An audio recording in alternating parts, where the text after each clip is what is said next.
Doutor, seja muito bem-vindo.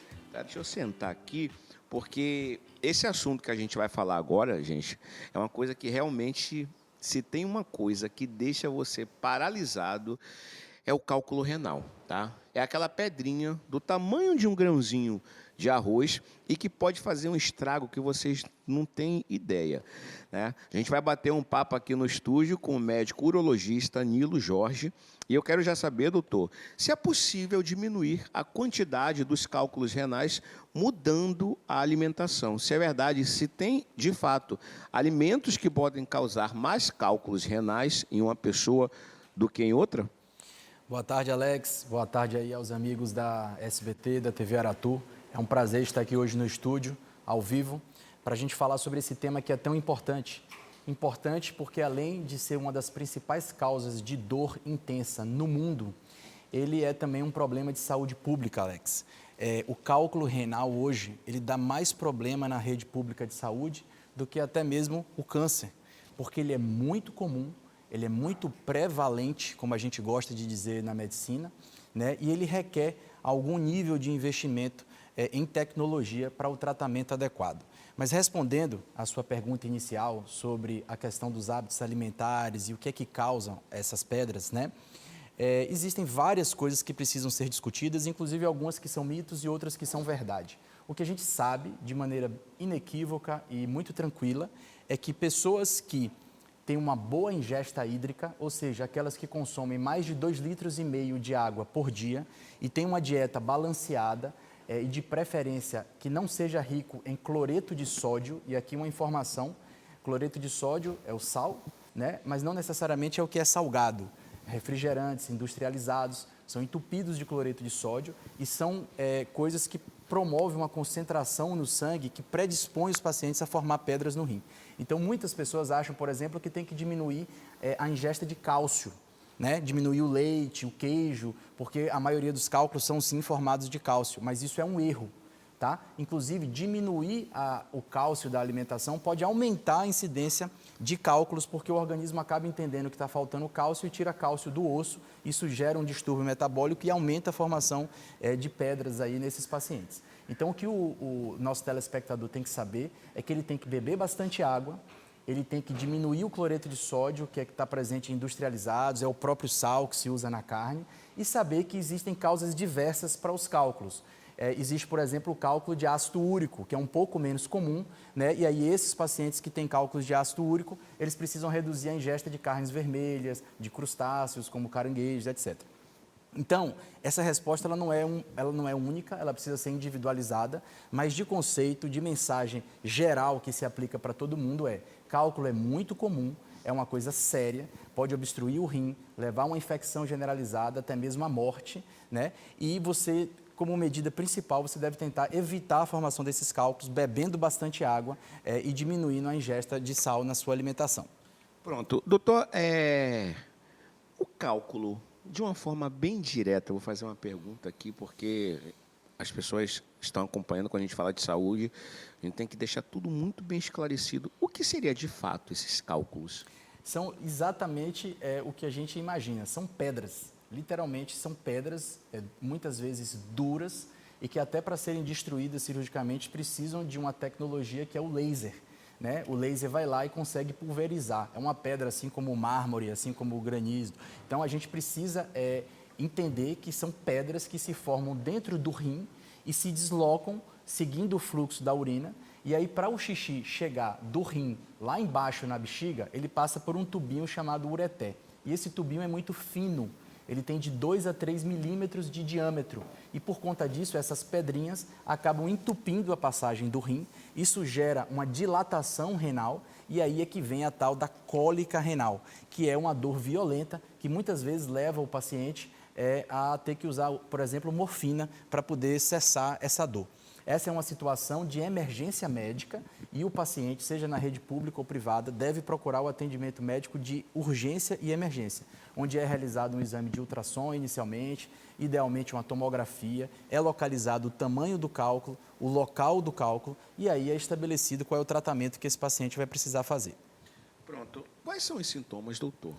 dor intensa, iniciando aqui onde a gente chama de flanco, que é na parte das costas aqui, né? Não é no meio da barriga. E à medida que esse cálculo vai se deslocando para chegar até a bexiga, é que a dor vai migrando. Ela migra para o centro do abdômen, né? E em mulheres ela pode irradiar até para a vagina e nos homens ela pode irradiar para os testículos e para o pênis, porque isso é o trajeto do ureté, que é o tubinho que leva o xixi do rim até a bexiga. A inervação dele vai fazer o que a gente chama de dor referida. Então, apesar do cálculo ter nascido do rim, o deslocamento dele lá para a bexiga vai fazendo a dor migrar de lugar. Além disso, o paciente tem até vômito e náusea de tanta dor que ele sente. Então, esses são os principais sintomas. E caso o paciente apresente febre, aí você tem um cálculo urinário associado a uma infecção urinária grave, porque quando tem febre já significa que a infecção está no rim, e isso aí é uma situação de emergência extrema, que muitas vezes o paciente precisa de uma UTI e até mesmo de uma cirurgia de emergência. Pode levar à morte. Pode levar à morte, e aqui, né, uma crítica e uma reflexão aos colegas que trabalham com emergência. Muitas vezes esses pacientes chegam no pronto-socorro, são medicados com medicações sintomáticas, como Buscopan, dipirona e medicações desse tipo, melhoram, porque tomam medicação na veia, e são dispensados para casa sem um diagnóstico adequado. O que é que acontece? Pouco tempo depois ele volta a ter dor e volta a procurar a UPA ou o pronto-socorro. E aí, muitas vezes, ele recebe o mesmo tratamento e vai para casa de novo. Até que em algum momento uma infecção se instala e a coisa sai de controle e esse paciente pode evoluir muito mal. E isso é algo evitável, isso é algo que tem como prevenir, que tem como diagnosticar e tratar. E por isso que a gente tem que combater para que não aconteça. E o melhor caminho é com informação de qualidade. Doutor, uma pergunta que eu tenho para fazer é sobre a galera que gosta de malhar, a galera que gosta aí de ficar forte, né, sem muito esforço, e acaba se utilizando de suplementos e outras substâncias que com certeza, né, vão prejudicar aí o organismo.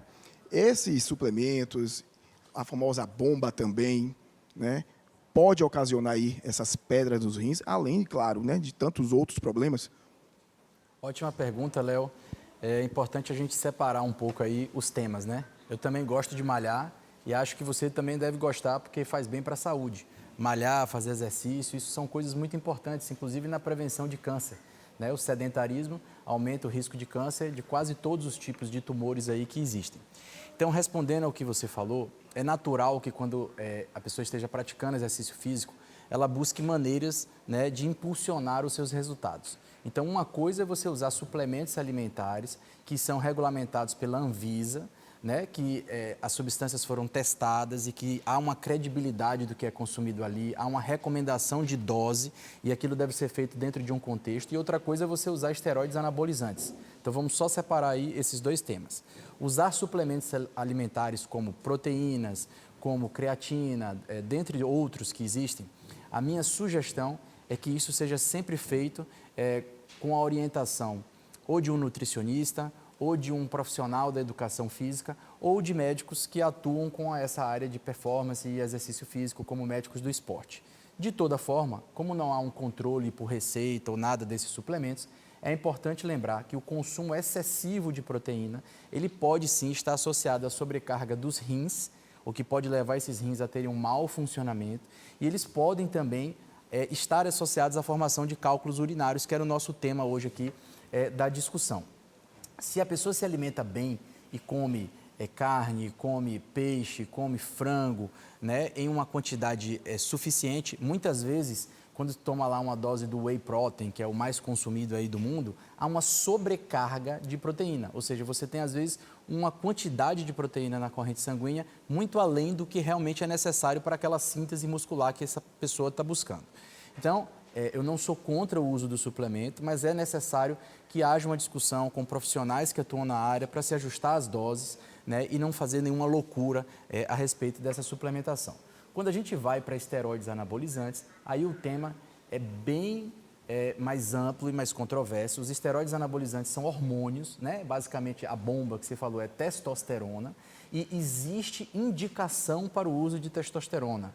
Recentemente houve muita polêmica envolvendo isso, devido a uma prática relativamente abusiva por alguns profissionais da minha área, né, médicos, né, e o que há de recomendado hoje é que homens que possuem uma deficiência da testosterona associado a sintomas, ou seja, baixo libido, baixo tesão, baixo desejo sexual, baixo desempenho sexual, mas também irritabilidade, sonolência, dificuldade de perder peso, e um nível de testosterona ruim, essas pessoas precisam sim fazer reposição de testosterona, e testosterona é sim importante nesses casos por uma série de benefícios, inclusive manutenção da massa óssea, prevenção de osteoporose. Existem pacientes com testosterona relativamente normal, que ainda assim têm sintomas, existem, e esses pacientes podem se beneficiar da reposição de testosterona, mas há critérios que devem ser respeitados. O uso abusivo de esteroides anabolizantes pode levar a uma série de consequências, como, por exemplo, a infertilidade. O homem pode ficar infértil para sempre, pode levar ao desenvolvimento de tumores no fígado e pode, sim, levar à sobrecarga dos rins. Minha gente, fica esse alerta aqui, né? Não é à toa que nós trazemos especialistas e profissionais para, né, sempre esclarecer, porque a gente sabe que todo mundo aí, como o doutor falou, quer ficar bem, né? Quer ficar o famoso shape na academia, todo mundo quer sair malhado, bem, ter aquele verão maravilhoso, mas às vezes, né, quer ficar no comodismo também, não quer ter tanto trabalho nos exercícios e acaba indo para esse lado um pouquinho mais pesado aí dos anabolizantes e também dessas bombas, né, como aqui o próprio doutor falou. Eu já quero agradecer a participação, doutor. Muito obrigado, viu? E a gente precisa trazê-lo mais vezes aqui para esclarecer mais assuntos a respeito da nossa saúde. Queria já que o senhor desse aí as suas redes sociais, telefones de contato, para quem quiser entrar em contato. Obrigado, Alex. Prazer estar aqui com vocês mais uma vez. Espero que tenha ajudado um pouco.